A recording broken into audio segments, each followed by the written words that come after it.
You're listening to Nick DiPaolo on the Riotcast Network, riotcast.com.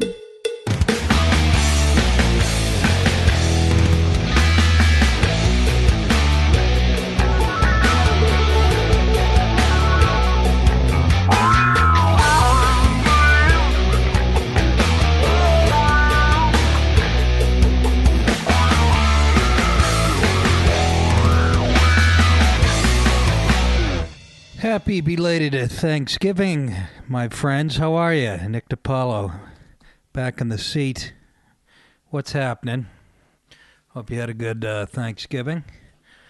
Me and the wife went to Louis C.K.'s. He was gracious enough and stupid enough to have us in, and it was a blast, man. Louis in the upper echelon of show business, as you know. I've known him since he didn't have hair on his pencil.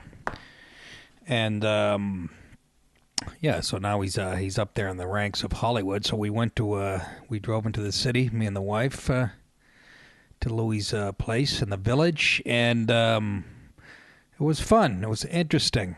Few people. Bobby Kelly was there, the very funny Bobby Kelly with his wife and his kid Max, who looks just like him. By just like him, I mean he has 3 chins. And, and he's bald. But it was great. His wife, Dawn, was there, and a lot of people. First of all, me and the wife pull up in front of Louis' house in the Village, and we're there a little early. I didn't know what to, it's Thanksgiving. I could hit whatever, fucking parade traffic on the way in or the way out. I don't know. So we get there a few minutes early. I park across the street, and we're sitting there, and we're trying to decide which brownstone or whatever you call it is Louis, and because we can't see the numbers from across the street, and we see people walking down the sidewalk that we don't know, and we're like, fuck. We see him go past our car, go down about another 50 yards, and then start banging on one of the doors, and we're like, oh please, hope that's not Louis' door. We don't know those people. Some older gentleman and a few other people were like, fuck, we don't know those. I don't want to go in there. Let's get out of here. And me and the wife are like that, kind of antisocial. Not antisocial, more shy, I would say. I hate meeting new people. I don't like small talk. I'm not good at it. I like to be around my comedian friends, and that's about it. Kids I went to high school with. It's much easier for me to talk to a bunch of people, on stage. 200-300 at a time, or 40 or 50 at a time, more like my numbers. And it's easier for me to talk to a group than to meet somebody and I just suck at the small talk. I just don't like it. I get very uncomfortable. But anyways, so we waited a few minutes and watched more people go in we didn't recognize. And then I go in the house, finally. We go in, and the first person I run into in the kitchen, I'm looking for Louis, is... Remember, I think his character was Omar in Scarface. Frank Lopez's right-hand man. You know who I'm talking about. Remember, Tony was, wanted to sell dope, and Omar was in the car, bobbing up and down to music. And he's like, okay, you want to make some big fucking bucks? Tough guy. Big, we got a space cadet. Fucking do the same thing, $50. Omar, F. Murray Abrams, you know who I'm talking about. He won an Academy Award for Amadeus. Just a brilliant actor. Remember him meeting in the jungles with the, who was the fucking, I can't even remember the character's name in Scarface. But he says, it's not something I want to do over OC's phone, but I'll talk to Frank personally. So, F. Murray Abrams was there. And who else? Ellen Bernstein, an actress. She was famous. She played the mother of Linda Blair in The Exorcist. And she's done a lot of stuff. She's pretty famous. Older woman, still very pretty. And couldn't have been nicer. And how about, who else was there? Philip Seymour Hoffman comes bobbing in. That one really got me. So there's 3 Oscar winners at one party. It was pretty cool, huh? Pretty goddamn cool. And, we're looking around Louis' house, and he's got like 19 Emmys. He's got, on a display case, and he's just he's too much, man. And I'm telling my wife, there's no way he's cooking. I go, this guy, come on. I know this guy doesn't do that shit. And but then again, I knew him before he was married or had kids. So we get in there. He's in the kitchen in a stained blue T-shirt, and he's like basting a turkey that looks way too dark. It's a 30-pound bird, and I'm like, holy shit, it's gonna be dry as my aunt's ass. And wrong, it was delicious. But Louis, he had like 19 things going on the stove. It was hilarious. It's another side of him, man. That's what I love about this guy. He just throws himself into shit, And he's got 19 things going. He's burning potatoes. Doesn't give a shit. But it was all delicious. He actually did a great job. And people were bringing, all kinds of crap. And yeah, it was kind of a weird Thanksgiving, Jimmy Norton was there, Rick Chrome, all the people you'd see like on a Tuesday night at the Comedy Cellar were there. So, and it was perfect. My wife's like me; she's not. She's kind of shy in meeting new people, so she just immediately ran into the kitchen and said to Louis, "Let me take care of this," and started bringing stuff up and use it as an excuse not to socialize. Although when I came in, she was talking to F. Murray Abrams going, where have I seen you before? And I hear him go, well, I'm kind of famous. You should know me. She's like, really? But she never guessed who he was. And, it was funny. She didn't sit down for 2 seconds. Then she has a couple glasses of wine, which my wife can't do because she can't drink. The enzyme that breaks down alcohol? Apparently we all have it.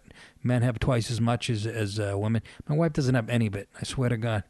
She has like one glass of wine. You don't even recognize her. She becomes I don't like her when she has wine in her. Let's put it that way.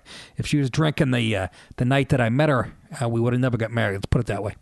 But it was pretty good to see Philip Seymour Hoffman. I guess he was in the kitchen. He had brought some cornbread and asked my wife to put it in the oven. And then he was just fucking obsessed over the cornbread. And he kept asking her all these, what temperature did you put it on? Shouldn't you take it out by now? My wife's like, relax. My wife's theory was that he was very high. I don't know. I didn't get to really talk to him. I just said hello and, But it was pretty goddamn funny with Norton telling us gross stories and making us spit up our stuffing. And Louis just barreling around the house in a dirty T-shirt. It was just hilarious. It was a lot of fun. Beats hanging out with the family. Let's put it that. I think my family is happy when I don't make it home. And since I got married, I think I make maybe every other Thanksgiving I make it home. And I don't think it really bothers the family. I got to be honest with you. Because I'll be the guy at the table that starts bringing up politics and shitting on TV shows that my sisters think are funny. And then it gets all fucking ugly. Which I enjoy. I'm like Rodney Dangerfield, creating hatred in the family. You're not supposed to do that, bring up politics or anything. But what the fuck else are you going to talk about? You with your 80-year-old uncle, what are we going to fucking talk about? Beyonce's ass? We did that on Easter. And I got a sister who lives in Philly, so it's not that far from New York City. So my parents were down there. They were a little upset that I didn't make the trek down. Maybe they weren't upset, like I said. Maybe they're putting on a front. They're probably winking and laughing. But, Louis called us the last minute. Me and the wife were just going to sit home, And, so we had somewhere to go. And it was pretty goddamn good. Probably put on 4 pounds that day. And didn't watch any football, man. I go to Louis, hey, what's up, man? Where's the game? He goes upstairs. He's got like 4 floors. He owns the whole brownstone from front to back. Go up into the media room, and there's this, I don't know, it was a Samsung screen. I don't know. It was about 16 feet by 30. It was like being in a Lowe's theater. And so I go, beautiful. See the, Detroit Lions, Packers. And I watch a few minutes of that. I go back downstairs, helping Louis. And then I run back up 10 minutes later, and there's like 7 kids in there watching a Disney movie. And I said, you sons of bitches, who do you think you are? No, I just shut the door and said, enjoy yourselves, kids. And, that was that. So I didn't get to see much of the much of the afternoon games. We'll get to that sports in a few minutes. I had Detroit right, had that one right, and then I lost the other two. I took the goddamn Cowboys giving points to the almighty Raiders. Can you imagine you can't cover against the fucking Raiders? And then the Ravens couldn't cover. I took them against the Steelers, so I was 1 for 3, but ended up getting 10 out of 15 right, which is like the best week I've ever had. Boy, do I suck. I'm glad I don't gamble anymore. The NFL, the parody is just fucking outrageous, isn't it? Outrageous. Did get to see, though, my Pats, do just enough to get by the Texans.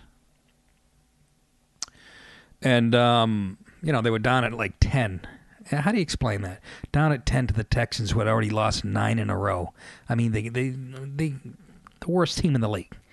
And the Pats are down by 10. But you know damn well how it was going to end, You know damn well. You see Belichick making the adjustments, and I know there's a lot of you haters out there. And let's get to that, okay? Because the defensive end for the Texans, Antonio Smith, was pissing and moaning after the game, accusing the Pats of cheating again. What a fucking immature society we live in. And I'm not just talking about Antonio Smith. I'm talking about a lot of my friends. Oh, Belichick hasn't won one since Spygate. You guys know anything about Spygate? Did you read about it?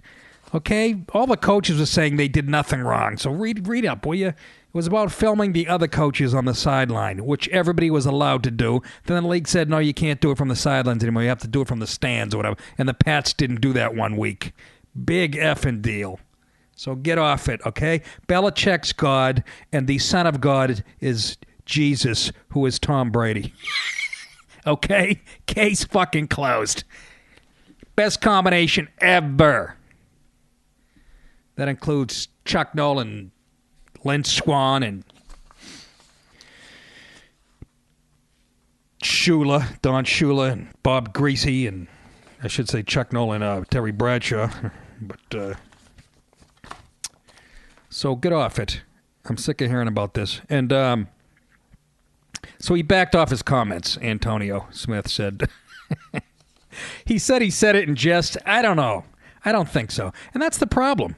Okay, that's what happens when you interview guys 2 minutes after a game is over. Okay, their emotions and their blood is running high, and you're gonna say whatever the fuck you want. You're angry, and you're gonna say it. I don't think he was saying it just. I'm paraphrasing, but he said they made adjustments. That there's no way they knew. We threw new stuff at them, and they made adjustments, and we don't. There's no way. He's accusing the Pats of spying on them in their own building, which is fucking impossible. But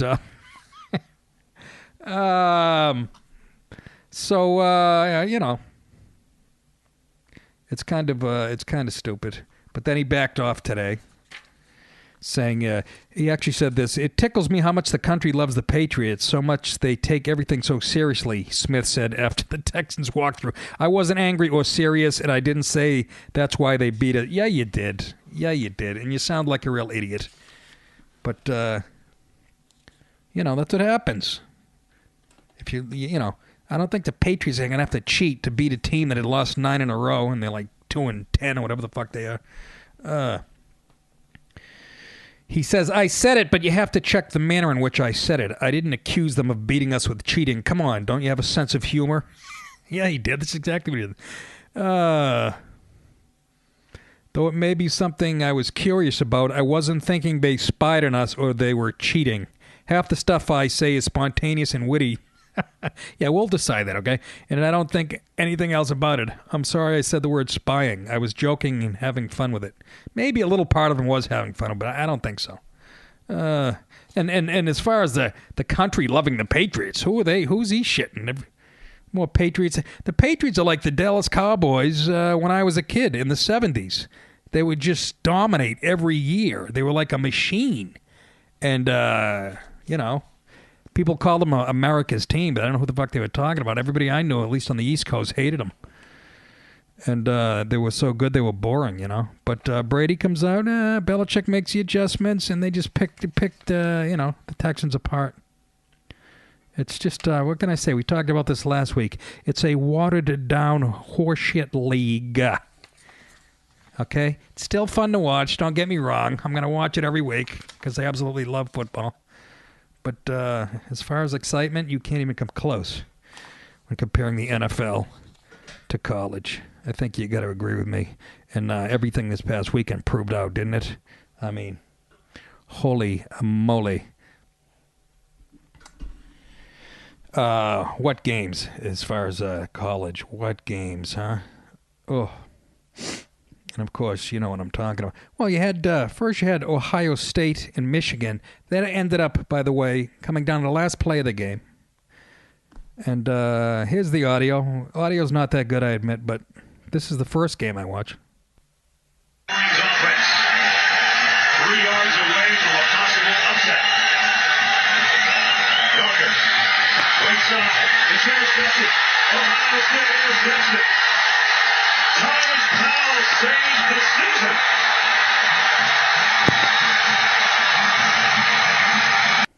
Gotta love Michigan. They were down by a point, 42-41. It was a tremendous game. 116,000 people. Can you imagine?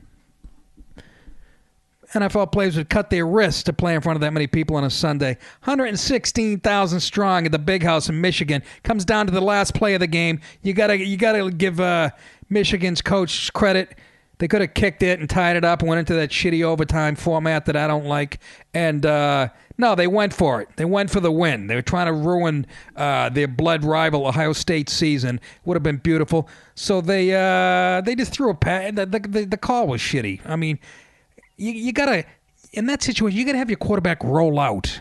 Okay, that way you have some options. Have him roll out to the wide side of the field, and then you got some options. If nobody's open, he can tuck it and run. All he did was take like a 3-step drop and throw like a fullback or a halfback, somebody out of the backfield. Did like a banana route on the goal line, and it was the guy picked it off. But it was very unimaginative in that situation. I mean, come on. You're going for the win there. Do something crazy. Even do a double reverse down there. That's what Rhode Island did to beat us when I played up at Maine. By the way, in the first overtime ever in the NCAA football history with that new format from the 25-yard line, it was Maine versus Rhode Island. My junior year up there. And went into like 5 overtimes. It lasted forever. It was before the rule. After 3, you have to go for it. We kept kicking field goals and whatever the fuck. But they ran a double reverse down there and on like the 5-yard line to beat us after playing for almost 5 hours. And they didn't have to go for it, Rhode Island. They could have kicked the field goal. Anyways, I digress. So Michigan, that was kind of a boring play call in my opinion. You got to get, you got to pull some tricks out of the bag down there. If you remember a few years back, 6-7 years back, was it Boise State versus Oklahoma in a big bowl game? They ended it on a Statue of Liberty play in like the 3rd overtime, and Boise State beat Oklahoma. And so I was very disappointed with that call.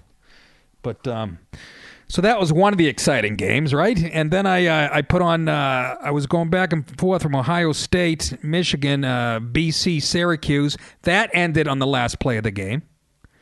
Syracuse scored a touchdown with like 6 seconds left, I should say. And that was tremendous. And then, of course, we all know about this one. So I guess if this thing comes up short, he can field it and run it out. All right, here we go. 56-yarder. Does not have the leg. And Chris Davis takes it in the back of the end zone. Oh, shit. He'll run it out to the 10, 15, 20, 25, 30, 35, 40, 45, 50, 45. There goes Davis. Oh, my God. Davis is going to run it all the way back. Auburn's going to win the football game. Auburn's going to win the football game. He ran the missed field goal back. He ran it back 109 yards. They're not going to keep him off the field tonight. Holy cow. Oh, my God. Auburn wins. Auburn has won the Iron Bowl. Auburn has won the Iron Bowl in the most unbelievable fashion you will ever see. I cannot believe it. 34-28. And we thought a miracle in Jordan Hare was amazing. Oh, my Lord in heaven. Chris Davis just read it. 109 yards. And Auburn is going to the championship game. Holy moly. It was. And I know it happened a few days ago, and you've probably seen it 1,000 times if you're a sports fan. But you don't get tired of shit like that. I mean, it's the Iron Bowl. Alabama, Auburn. Doesn't matter. When they, the old saying, throw out the records. That really is true with these two teams. And Alabama smoked them last year. And, I mean, this game was it surpassed the hype. And that's saying something. Because it was being hyped as the game of the year.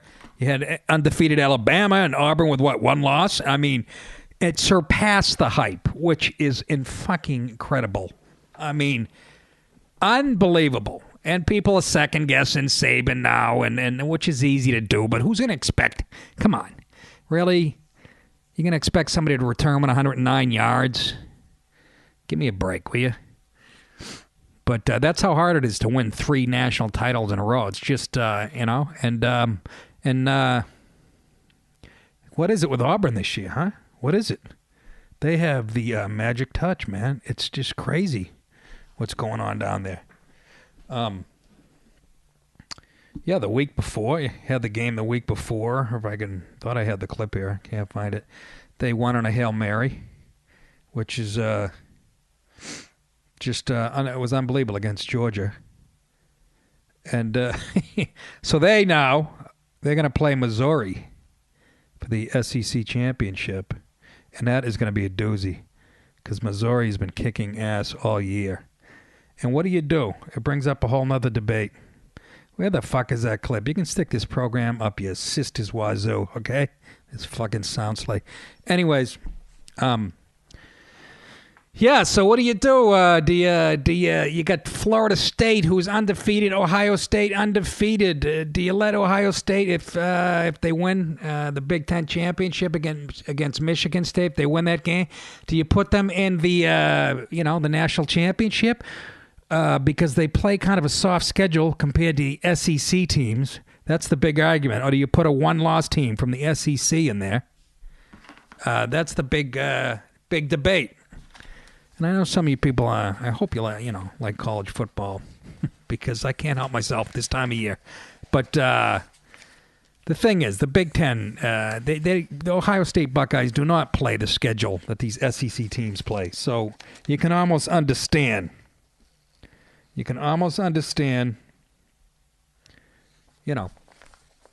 Putting a one-loss team in there from the SEC instead of... But then again, they haven't lost a game. They didn't lose last year either, Ohio State. They were undefeated, okay? So this will be this back-to-back undefeated seasons. You almost feel like you owe it to them. I don't know. It's a tough call.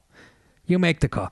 Auburn Tigers, this is who they played this year. They played Arkansas State, no biggie. Mississippi State, not a bad team. LSU, who's always tough. Ole Miss is pretty damn tough. Western California, Texas A&M, very good this year. Florida Atlantic, nothing to brag about there. Arkansas, not great, but good. And the teams like Arkansas, Tennessee, Georgia, I mean, that's who they played back-to-back in November. And as opposed to Ohio State. Ohio State, let's see. They played San Diego State to open. PU. That's what I say. I say P fucking U. California, PU. Florida A&M, P fucking U. Wisconsin, very good this year. Northwestern, PU. Started out strong, went right in the toilet. Iowa, very good this year. Well, pretty good this year.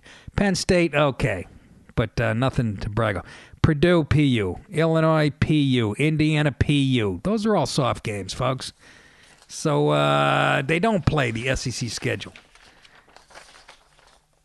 Alabama played Texas A&M this year. Ole Miss, Arkansas, Tennessee, LSU, Mississippi State, Auburn. Had a few easy ones in there. Chattanooga, Georgia State, Colorado State. But, so you see the debate? Do you even give a shit? I don't know. Maybe you're all NFL fans. But it doesn't get any more exciting, man. It just doesn't get any more exciting than this past weekend. And I'm telling you, it happens all the time. Just something about it. And then I sit down and try to get excited with the NFL schedule and watching the Lions and the Packers who have apparently packed it in. They lose their starting quarterback and have just given up on the season. So, I still say, as far as NFL goes, I still say the 49ers will win the Super Bowl. And you're probably going, what the fuck are you talking about? Did you see Seattle last night? And boy, is that a tough place to play, Seattle. That crowd is just bonkers, man. Unbelievable. But I still say the 49ers are going to get their shit together. They get Crabtree back. They're getting healthy. Harbaugh's a great coach. Kaepernick, you saw people forget what he did last year. Went all the way to the Super Bowl. He's still growing, man. And they're just mean, the 49ers. They have a great running. They're balanced. There's something about them. Pete Carroll, I don't believe in him. Even though he's doing a great job up there, I just don't think he's going to win the big one. I like the 49ers to go to the Super Bowl against Denver. And you're going, what? I thought you were a Pats fan. Blah, blah, blah. How can you say that? Pats have too many injuries on defense, and you saw it against the Texans. No Will Fork, okay? No Gerard Mayo. No Tom Kelly. And these are guys that are like all pros, and they're out for the year. And I think that's going to hurt them in the end.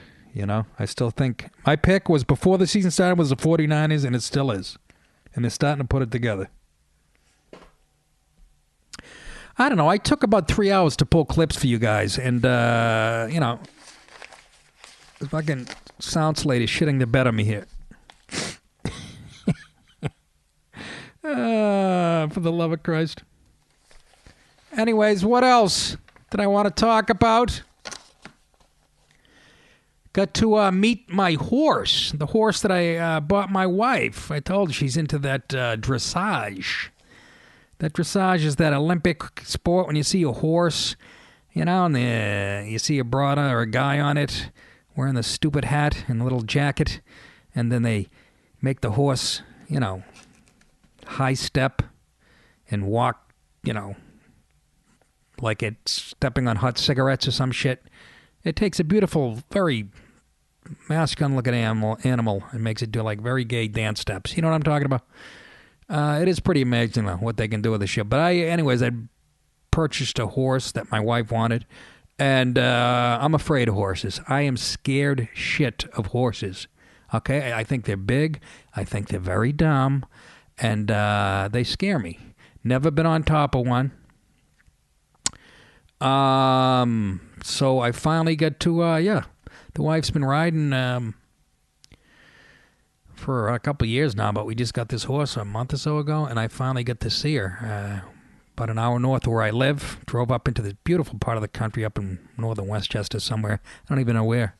First of all, the wife goes, I'm like, do I bring a coat? No, it's an indoor, you know what you call it. Indoor track or whatever you fucking, I don't know what you call it. So I go up there with like a t-shirt on, and I'm wearing like a, maybe a fall jacket, you know, and it's like 31 out. And I get up there, and of course the supposed indoor arena, so for some reason they had the heat off. So I'm sitting there like a bitch, shivering like a and got to meet Lollipop. And again, I was scared shit to get up this close. And, well, my wife actually recorded me on her iPhone, and this is me meeting Lollipop, my horse, for the first time. Didn't go that well.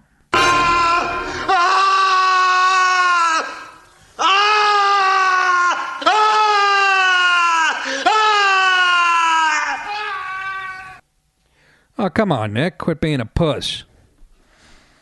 They're scary. What a beautiful horse, though. It's like dark chocolate brown, black. I think it might be black. I don't even know. It's a Dutch warm blood, whatever the hell that is. And it's the first time that I actually fed it a carrot, you know, and shit. You should have seen me. I was like a little girl. Thought it was going to snap my fingers off with those big-ass horse teeth. It was like feeding a carrot to John Elway while he's doing coke. And it was pretty cool, though. I didn't know you can't like stand directly in front of a horse. If you stand directly in front of the horse, that they can't see you because, you know, the eyes are on the side of their head. So you have to kind of approach them from the side. Did you fucking know that? I didn't know that. And you certainly don't want to walk behind it. If you do, you got to like pat it on the ass to let it know you're there. Otherwise, it'll fucking kick you across the room. God, I was such a puss. I go to walk behind it. I made like I cleared it by like 30 feet. Made like a U-turn that took 3 minutes to walk behind the horse. My wife's like, what the fuck are you doing? she's putting the equipment on it and putting a bit in the horse's mouth and just crazy how muscular and beautiful those things are. And my wife's really good, man. She's a quick study. She's been doing this for a while now, but she's really getting good. And there's a woman up there who sold her the horse, who I guess in the heyday she was a model, and now she's like in her 60s, and she's like, I don't know, she's a little wacky. Kind of like her, you know, she's kind of eccentric, but she's like screaming at my wife just went up there to ride like peacefully and work on some stuff on her own, and this woman's like yelling at her, "What are you doing? Put your shoulders back, quack, quack," just screaming at my wife, and I'm kind of laughing, going, "How does it feel?" No, but it kind of unnerves my wife. She's up there for, you know, to relax and work on stuff on her own. And this lady's like riding, she's been riding since, I don't know, she was 2. And, she's just yelling at my wife, screaming at her like you know, like a goddamn football coach. Wouldn't leave her alone. It's kind of fun to watch, I got to be honest with you, to see your wife's balls being busted. But my wife's really good. Really good at riding this shit. So that was pretty. It was pretty fun to meet that thing. Again, though, I'm such a negative guy, and I'm just waiting for, you know, the thing to turn an ankle or whatever. You know, it's going to happen. It's going to come up with some type of acid indigestion, whatever. I'm just waiting for the bills to come in. But my wife says it's not like that. It's a beautiful horse, and she checked out all the papers. So Lollipop is the horse's name. And no, I didn't name it. That was the name that it had when we made the purchase. But it's kind of fun. I don't know if I have the balls to get up on one of those things. You know, I might give it a shot. Not sure, but we'll see where it goes. Maybe my wife will make the Olympics. You can do it, right? In your late 60s.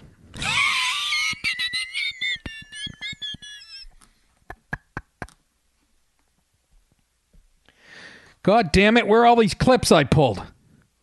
Oh, is this fucking pissing me off? Anyways. Baseball news. Just some quick headlines, quick hitters here. Cano, I'm telling you. Jay-Z's playing hardball with the Yankees. We ain't settling. It's all about the cash, you know that. Now you get the Mariners. They're the only other team that's really they might make a run at Cano. They need it. They suck. They have no big names. So I know they're meeting with Cano. And I guess the Yanks is still about $80 million apart from what Cano's asking or whatever. He wants like a 7-year deal. Give me a fucking break. He's not that sorry, okay? Put him in a park where he doesn't have a short porch and right, and guy doesn't hustle. So what do you got? He don't get me wrong, he's unbelievable in the field, and he's a great hitter. But like I said, take that short porch away from him. It's not like he goes to the opposite field. So, and he's asking for, you know, sick money that people just don't give away anymore, except stupid teams like Seattle. So that might be, I'm hoping as a Red Sox fan, obviously, that Cano exits the American League East. And what else is going on transaction-wise? It's hot stove time, kids. Tigers look like they're going to sign Joe Nathan, who I think was with the Rangers last year. Remember, he's a great closer, relief pitcher. Looks like the Tigers are going to get him. They gave up, I think the Tigers gave up Fister, I want to say, and another deal. And my Red Sox, apparently no more Salty Lamacchia. That was quick. Did a great job, Salty. We love you. Nice knowing you. It's the business. It looks like we're on the verge of signing A.J. Przinsky, who's a real ass. Apparently, I know he's got a salty personality, and a lot of his teammates don't dig him. But he puts up good numbers, 37 homers in the last couple of years. And he threw out like 33% of the guys that tried to steal on him last year. And so he's good defensively, and I know he's got a big bat. And I think he's a left-handed hitter, isn't he? So that's not bad. We have a couple of great catches in the minors, I was told. So Przinsky's just going to be like a temporary thing, kind of a bridge to those guys. Brian Wilson's going to go back to the Dodgers, it looks like, fear the beard. He's going to go back to the Dodgers, it looks like. And Oakland A's making all kinds of moves. You got to love the fucking A's. Signed Scotty Kazmir. Yeah, Fister went to the Nats, by the way. Doug Fister went to the Nats. So, that's it baseball-wise. I'm already chomping at the bit for baseball. Aren't you? Sure you are.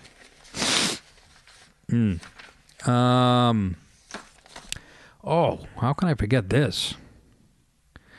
How about the Metro North debacle over the weekend? How horrible is that? Let me tell you something. I took that train many days when I lived in Tarrytown. So Metro North, you know. It doesn't look good. I got to be honest with you. The guy driving that, the conductor or whatever, he was doing 80 when he was supposed to be doing 30 on a curve. You know, he said, I don't know if the story has progressed since early today, but he said he had zoned out. I don't know what that means, and we have to wait for the investigation, but I'm telling you, zoning out, that's usually, and again, speculation, alcohol, maybe, weed, or cell phone. What's creepy is I wrote a joke about a year and a half ago about technology and cell phones, and you'll see it in the special. And since I wrote that joke, there's been 2 major train accidents. I'm not saying this one was caused by a cell phone or text or anything, but the one in Spain last year where about 40 people got killed, remember they checked the guy's cell phone, the conductor, he was actually on the cell phone when the train crashed, and they think that was the cause of it. I'm not saying that's the case here, but you don't just zone out, okay? I don't know what that means, unless, you know, you just smoked a doobie. Just horrible. Just friggin' horrible, man. And people, you know, Thanksgiving weekend, people going into one guy was going in to light the tree in Rockefeller Center. He does it every year. He actually helps light the tree, and just absolutely friggin' horrible because some guy had his head up his ass instead of doing his job right. I saw the guy on the stretcher. They showed him this guy, William Rockefeller. He was driving the train, and he's a motorcycle enthusiast, so something tells me he might like speed, so I don't know. But they showed him, you know, on a stretcher on the news, and then I see a picture of him today in the paper, like he's walking through while all the wounded are being treated on the ground. By the way, there was 63 injured, 11 of them critically. I mean, he was walking through. He looked like he was fine, so that's. I mean, I feel bad for that guy. His life is ruined too. If he has any remorse and feelings, which I'm sure he does, but it doesn't look like there's any mechanical error so far. They've already even looked at the black boxes and no mechanical error, and it doesn't look like the brakes failed on the previous 6 stops. So it looks like human error, and this guy's gonna have to live with this, which is just horrendous. But Metro North, I'm afraid. I'm afraid of the subways now. I'm afraid of. I've been up in Westchester now since I don't know, like 13 years, and 13 or 14, and my biggest fear wasn't that it would go off the tracks or derail Metro North. It was terrorism, because the security is nothing like an airport, you know, and it just seems like to me like a soft target for terrorists. I mean, you get on these trains, you know, you get on the subway, there's 1,000 book bags and everybody, you know, and Metro North is just at rush hour. If you're a terrorist, that's what scared me. It seemed like a soft target. And I'm not saying they don't have guys from the, you know, mass transit cops or whatever on these trains, because they do here and there, but nothing compared to going to an airport. And I know even an airport, that's mostly aesthetics to make us feel better, but I just, it's the trains that you know, the terrorists blew up trains in Europe, in Spain, and I think there's an attack in a London subway, and that's what scares the shit out of me, man. I drive into the city. I could take a train because it comes right up here. It's not far from my house, but I still drive. And as much as I hate the traffic and whine about it, I feel safer, even though you're not. I know, you know, you know, 50 times more likely to get killed in a car than a plane or a train, but I'll take my chances, okay? That surprised me, though. What a horrible thing. So thoughts and prayers to the families of the victims. Guys like a motorcycle enthusiast, And then you had that Paul Walker, that actor from the Fast and Furious, who I had never heard of. I'm not a fan of those movies, you know. Last good movie I saw was Grease. It was a nice family movie. The language was terrific, and there was no profanity and nudity. I enjoyed it thoroughly. No, but I had never seen a Fast and Furious movie, so I didn't know who the guy was. And apparently one of my wife's closest friends, we lived in L.A., this girl Stacy, went to school with this kid. They used to email each other. I didn't know who the hell he was. And he was on the passenger side. And his buddy, who's also a racing enthusiast, they were in a Porsche and just going way too fast. Apparently it's a tricky car to drive, and he hit a tree or a pole and just, you know, exploded. They never had a prayer. I mean, what the fuck? What the fuck, folks? So, I'll stick to my car. That was horrible. Gotta get this hernia fixed. It takes me an hour to get out of a chair right now. It's friggin' crazy. What else is going on? Oh! On Thursday, MSNBC host Chris Matthews, who infamously claimed that President Obama gave him a thrill up his leg. He's going to be interviewing the president at American University in Washington. That'll be a hard-hitting interview, huh? I bet you there'll be some real tough questions coming his way, you know? It's a nice suit. Where'd you get it? Yeah, so he's interviewing the president, who, I don't know what to say about the guy anymore, man. I just know the whole Obamacare thing is opening the door for the Republicans. Don't get me wrong, they all suck, but I had some audio of Chris Matthews. Also, Piers Morgan, too, said that the president's a perfect physical specimen. But I think Matthews... I think he interviewed him a while ago. Do we have some audio of that?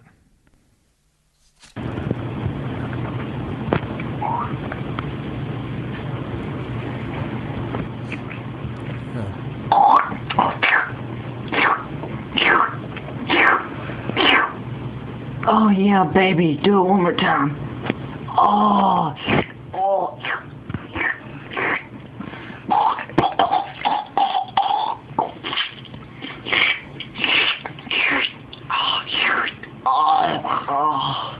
It's a good interview. It was thorough. Did a nice job. Got more than a thrill up his leg, apparently. But, yeah, that'll be a hard-hitting interview. I can't wait to see it. So, ladies and gentlemen, what will they talk about? Healthcare.gov? That's still not ready yet. Apparently now more people can get on, but once they get on, that's where the real problems start. They can talk about that deal with Iran that we made, the nuclear deal. Netanyahu's thrilled about that. Immigration reform. Who gives a shit? How about voter suppression? Like that even exists. Ooh, you got to have a picture ID. Oh, my God, the burden. So that should be interesting. Can't wait to see it. That's about it. Got to lose some weight. Put on about 5. Started starving myself yesterday. The key is not to have good food in the house. That's the key. It reminds me when I was single, my first job out of college, I worked for a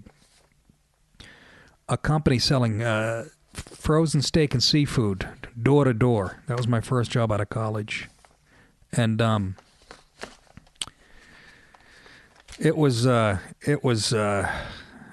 should write a treatment for a TV show for it. It was like Taxi meets Glengarry Glen Ross. It was... My boss was a guy named Danny. I won't say his last name. He was probably 3 years older than me, maybe. So when I got out of college, I was 22. He might have been 25, and he was driving like a $150,000 Porsche. Nobody really knew his last name. And he was the best salesman ever, man. He started this company he started working for another company doing the same thing, direct sales, door to door, frozen steak and seafood, door to door. And it was such a good sales, but he made so much money, he started the company, on his own, and then brought in another guy, I guess, that he went to college with. But he was such a character, man. And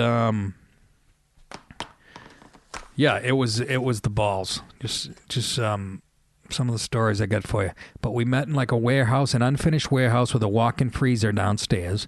This lady used to take our orders. They'd give you the food on consignment. You've seen this. It's like a box of 50 steaks, Boston baked scrod. There was prepared items, crab thermidor, and they'd give it to you on consignment. And you'd go out and you'd rent an Isuzu pickup truck. They'd take that out of your pay with a cooler in the back and a block of frozen ice, and you would go to door selling these items. It was fucking hilarious, man. And the characters that worked there, it was just incredible. So, yeah, I don't remember how I got on the subject. Oh, yeah, getting fat. But the stuff was really good. Some of the stuff was really good. The steaks and the pork chops and chicken teriyaki. Stuff was really good stuff.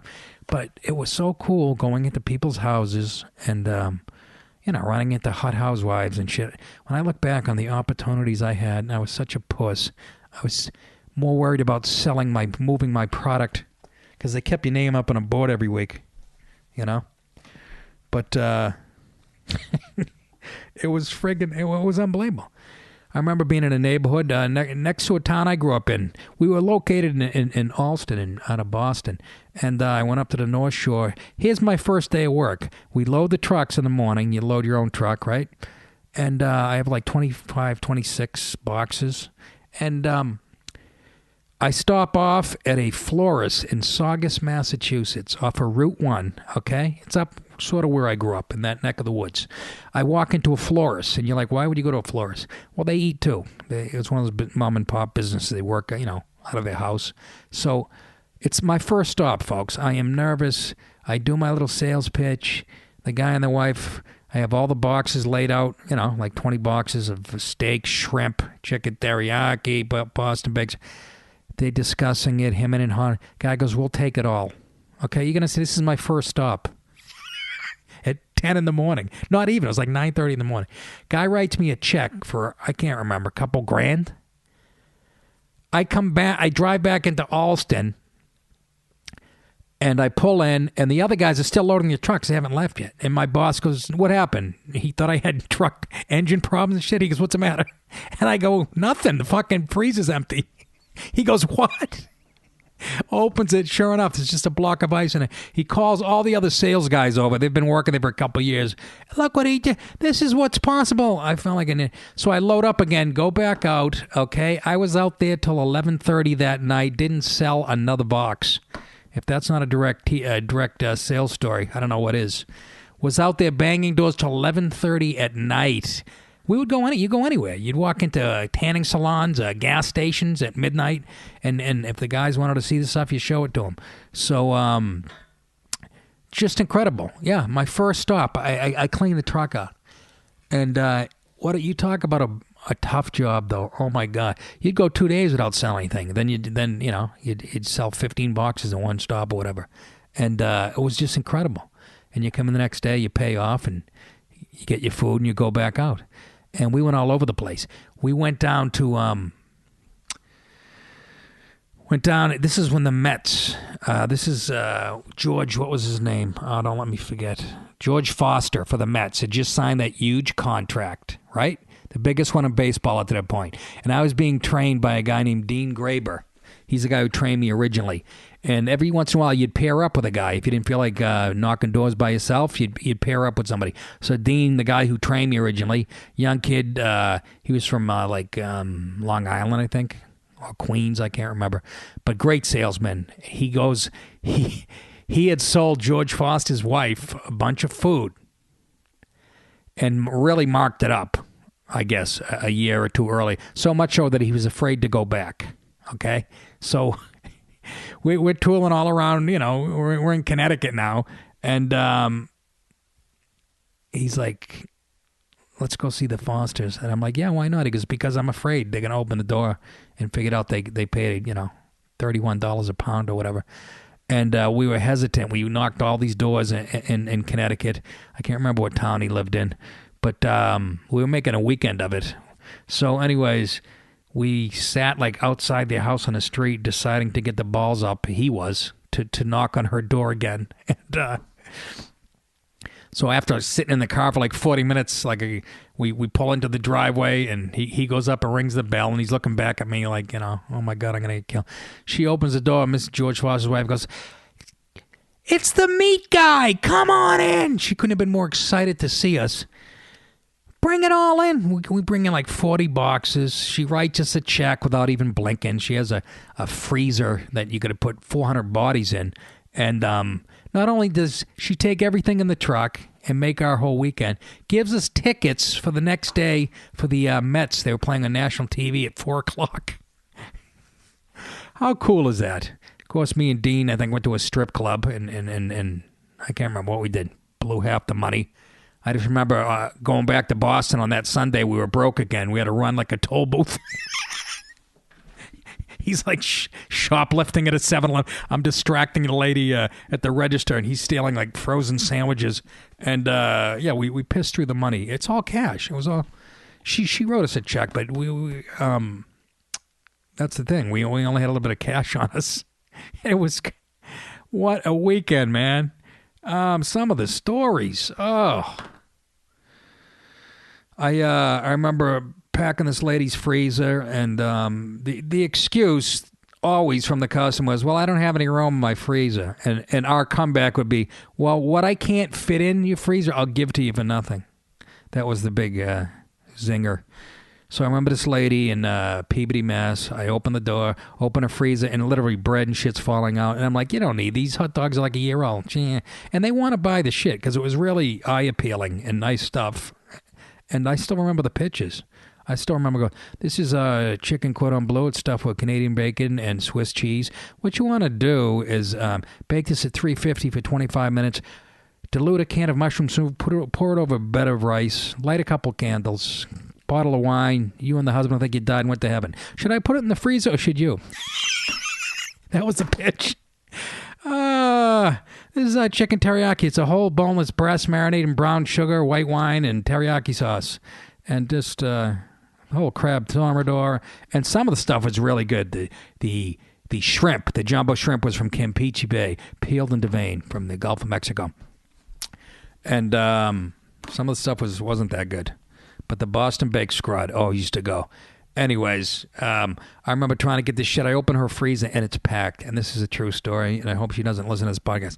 I'm taking stuff out of a freezer, old bread. You don't need this, you don't need that.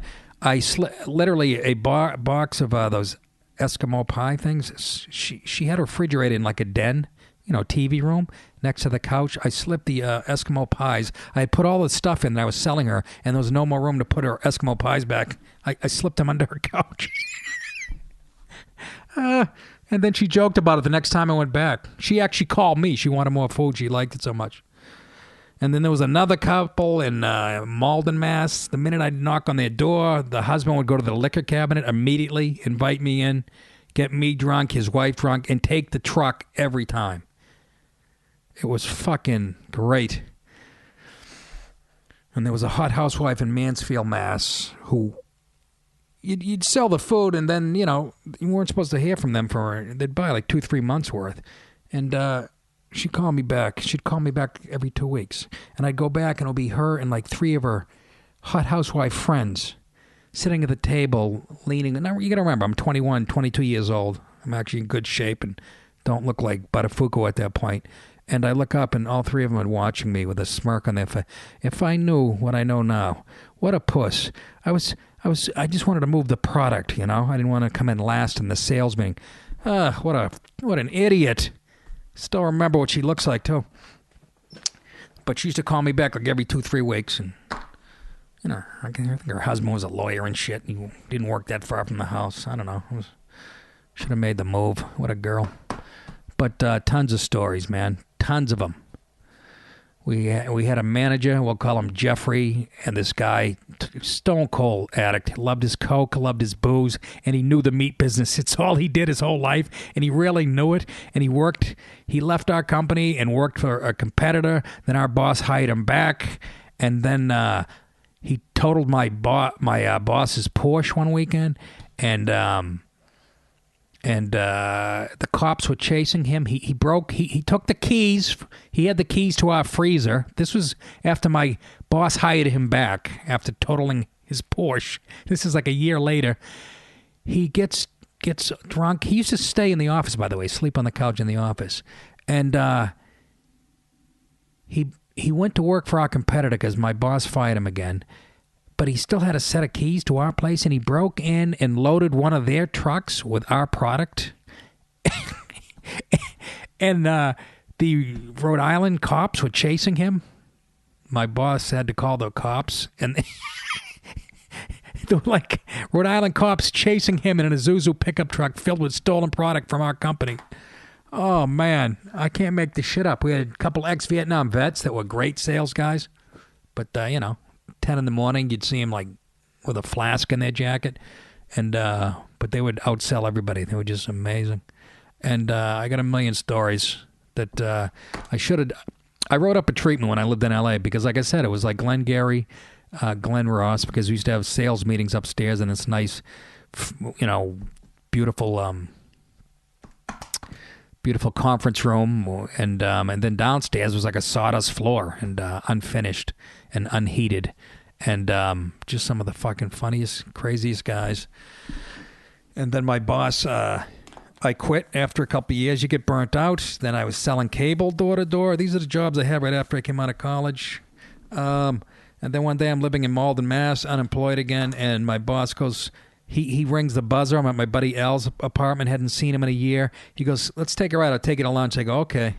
Al, I'll be right back. So come out. Danny's in his another Porsche. All of a sudden he gets on Route 128 and starts heading south on 120. I go, well, what are you doing? Where are we going? He goes, I got to show you something. Cut to an hour and 15 minutes later, I'm in Warwick, Rhode Island. He had opened an office down there, and he wanted me to management. I hadn't knocked a door and hadn't knocked a door in a couple of years. And I'm like, are you out of your fucking mind, Danny? He brings me to the office. I look through this window of this door into a conference room, and there's like 12 or 15 people sitting around. He goes, do me a favor. Take one of these guys out and just show them the road. I was like, Dan, I haven't knocked a door in a fucking year. He goes, please. So he talks me into it. This is why this guy has dough. He's just one of the guys that makes things happen. I take this guy out. He was a full of brush salesman in his 60s. Alcoholic. I can smell the booze on him. I don't want to be down there. It's practically kidnapping, right? I take the guy out. He goes, just take him out for a couple hours. Show him the... Third door we knock. Guy takes the whole truck. And this poor full of brush guy, he's probably dead now. He had to be in his 60s when I was training him.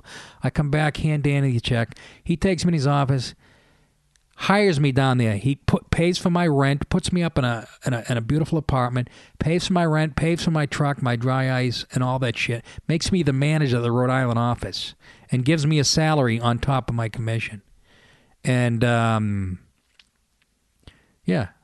opened a strong box and just stuffed it with cash for a couple of years, and then got burnt out again, and that's when I did my first open mic. So, but I always get paranoid when I go back to clubs like I play, like the Comedy Connection in Rhode Island, because there wasn't a door in Rhode Island I didn't knock, and that's true of almost all of New England, between the Boston office and the Rhode Island office. But it was hilarious. The people we would hire, young college kids, would work there and then try to steal the product when they quit. Some guy, and then my boss would put a tail on another kid because he wasn't selling anything, and my boss would follow him in his car, or have somebody follow him, and the guy's like banging his girlfriend all day, not even working. and then he hired a guy, a kid who was Yugoslavian, I can't remember. He was a scary-looking dude. He had this face that was as long as a horse's, I swear to God. Red hair and freckles, the most frightening thing. I remember we were going, how is this guy nobody's going to let him into a house if he knocks a door. Guy ended up making an ass of all of us. He would outsell us. If you sold 75, 80 boxes, that was a good week. He was doing 150, 160 boxes a week. Just the fucking most charming guy. But he'd be out, he'd be out till 1 a.m. working. It was just, he made an ass of us. Made so much money, he opened a restaurant of his own in Boston. But just made an ass of us. You get excited, you sell 80 boxes in a week. You come in 165, 170. We still don't know how he did it. Crazy. And he kept all his customers. And I got thrown out of a real estate agency. I was pitching food, and the guy said, who said you come in here? I go, who the fuck said I couldn't? And then he called the cops on me. And then in another neighborhood, a cop tried to kick me out, and he asked me if I had a license, and I didn't, We didn't. You need a license to knock doors or whatever.